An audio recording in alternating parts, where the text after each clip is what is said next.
o texto, este é mais um comentando a carta aos Efésios 11. Queridos, olha bem, pode compartilhar à vontade, se esse conteúdo tem abençoado sua vida, tem te instruído, pode compartilhar. Pode também se inscrever no meu canal, Ronaldo Viana S. né? Se inscreva no meu canal, tá? Efésios 3, do 1 em diante, tá? Paulo, o prisioneiro de Cristo Jesus. Paulo, o prisioneiro de Cristo Jesus. Bom, nós sabemos que Paulo aqui, para a maioria dos estudiosos, estava em Roma, né, preso. Então, prisioneiro, né, tem sentido. Ele estava lá por causa do Evangelho, por causa de Jesus Cristo. Bom, diz o verso 1, por essa razão, eu, Paulo, prisioneiro de Cristo Jesus, por amor de vocês, gentios. Paulo, prisioneiro de Cristo. A verdade é que Paulo, ele estava preso em Roma, claro, né, essencialmente por causa da pregação do Evangelho, e a pregação do Evangelho aos gentios.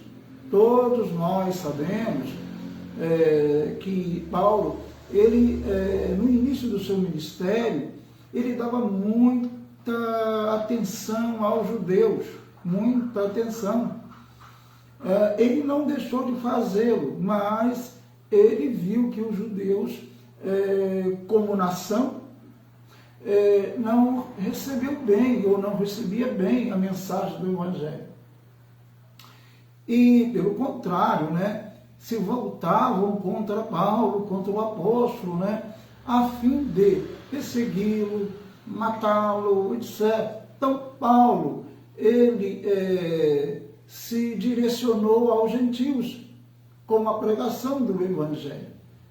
E se tem uma razão pela qual Paulo estava preso, era justamente a questão disso, né? Era essa questão, porque ele pregara aos gentios e entendera que o Evangelho de Cristo, o Messias, ele era também para ser anunciado aos estrangeiros e não só aos judeus.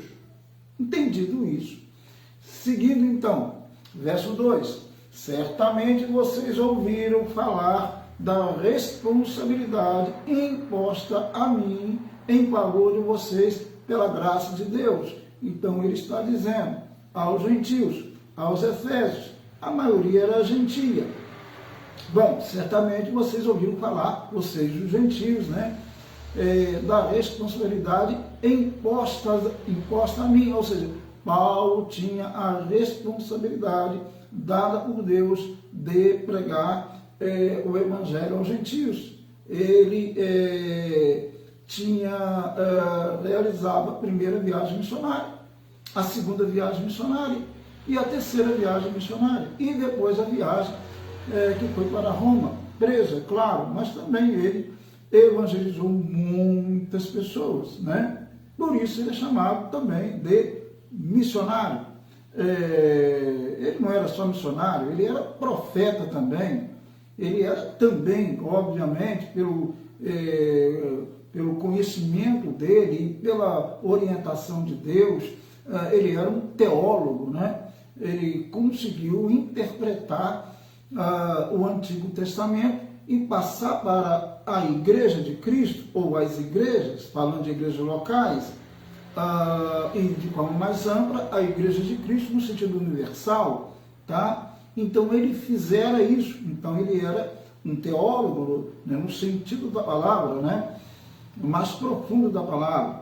Bom, é isso daí, então ele tinha essa responsabilidade de pregar aos gentios, tá? E isso ele atribuía não aos seus méritos, mas à graça de Deus, a bondade de Deus, o favor de Deus, certo? Certo? Muito bem. O verso 3 diz, isto é, tá? E ele vai em favor de vocês, os gentios, pela graça de Deus, isto é, né? O mistério que me foi dado a conhecer por revelação, como já lhes escrevi brevemente. Né? Ora bem, o mistério que me foi dado a conhecer por revelação. O que significa isso? Exatamente a questão de pregar aos gentios, o evangelho aos gentios. E isso é um mistério, porque isso não tinha sido ainda revelado aos judeus. Né? No Antigo Testamento, nós temos os profetas que eles foram, sim, usados por Deus de forma poderosa, e até mesmo eles falaram, profetizaram dessa pregação aos gentios, mas eles não entendiam, eles não compreendiam com exatidão, com clareza, o que isso significava. Agora não, agora estava bem revelado, bem claro, que o Evangelho deveria ser pregado aos gentios, e que os gentios também participariam do que chamamos de Israel de Deus, do povo de Deus, a igreja de Deus, o corpo de Cristo, né? Então, isso não tinha sido revelado ainda claramente, e agora não, agora estava sendo revelado claramente que os gentios seriam alcançados pela graça de Deus e se converteriam, creriam no Salvador, iriam realmente entender o Evangelho, compreender Jesus Cristo, o Messias, tá? Sim, isso não acontecia. Tanto é que os apóstolos, como Pedro, por exemplo, a princípio, ele teve dificuldade de pregar aos gentios, e foi necessário o Espírito Santo se manifestar de um jeito muito patente a ele, para que ele entendesse, revelasse a Pedro, para que ele entendesse que os gentios deveriam também ouvir o Evangelho, e também os gentios teriam condições de serem salvos, que o Messias não veio só para os judeus, mas o Messias veio também para todas as nações, tribos, reinos.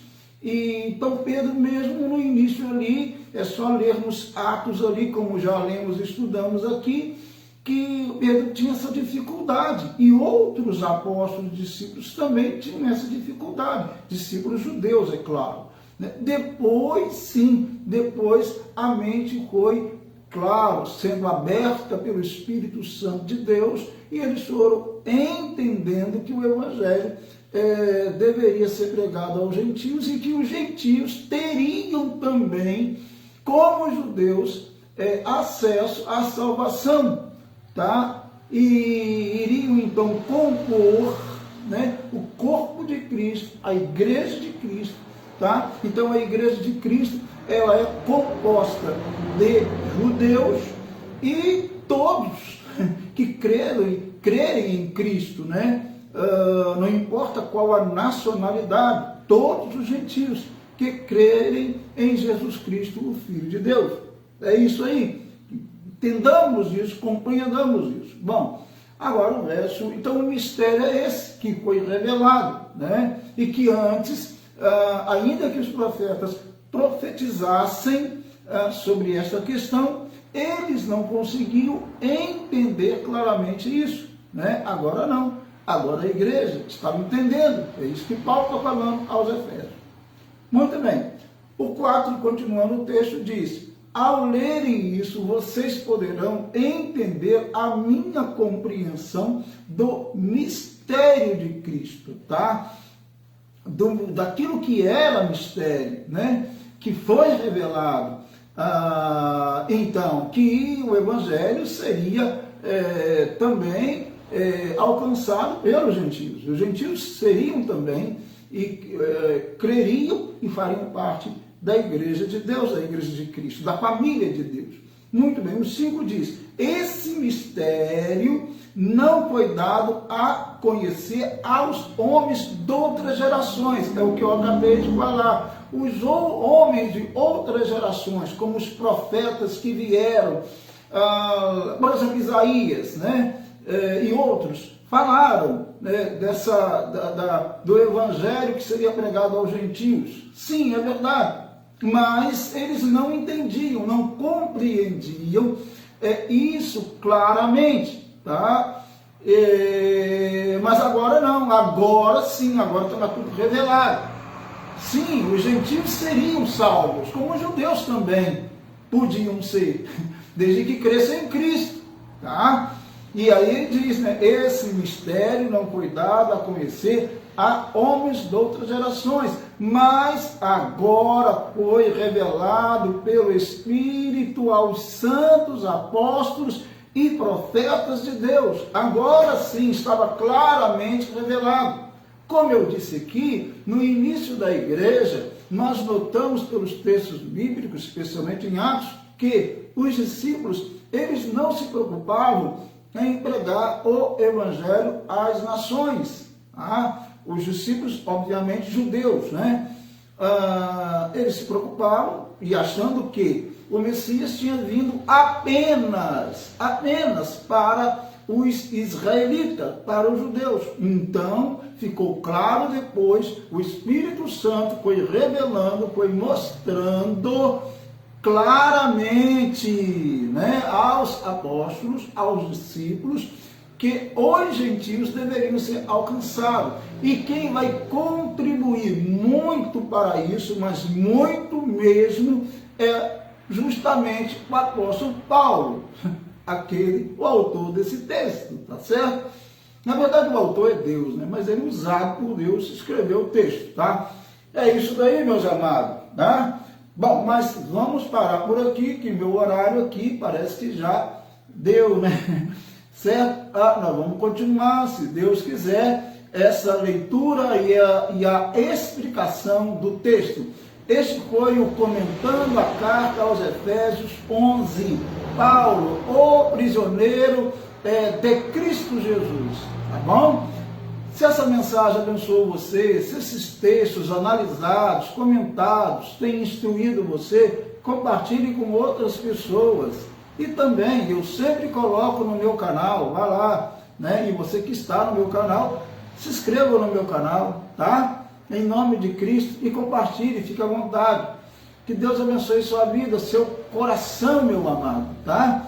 E entenda como muitos sofreram, muitos discípulos sofreram, inclusive Paulo, para que nós, os gentios, tivéssemos hoje o Evangelho de Cristo Jesus. É isso, vamos valorizar. Deus abençoe todos que estão conosco. Não dá para falar nome, senão eu vou aí esquecer de alguém. Deus abençoe grandemente. Oremos ao Senhor. Muito obrigado, Senhor, por estarmos aqui em Tua presença mais uma vez. A Tua bondade, o Teu amor faz isso conosco, Senhor. Muito obrigado. Abençoe cada irmão, cada irmã, cada pessoa que está ouvindo, ó Deus, esta palavra. Que sejam todas pessoas abençoadas por Ti, agraciadas por Ti, em nome de Jesus. Abençoe o Brasil, abençoe as autoridades constituídas desta nação, independente de partido ou coisas assim. Ó Deus, nós oramos pela nação porque é da Tua palavra, é orientação da Tua palavra. Então ajude-nos a fazermos isso com sinceridade, com verdade diante de Ti e dos homens. Abençoe a nossa nação e as autoridades constituídas em nome de Jesus. Muito obrigado por tudo. Louvado seja o Teu nome. Abençoe a todos que estão ouvindo e ouvirão em nome de Jesus. Amém e amém. Amém. Deus abençoe. Se Deus permitir, eu volto. Grande abraço. Fique com Deus.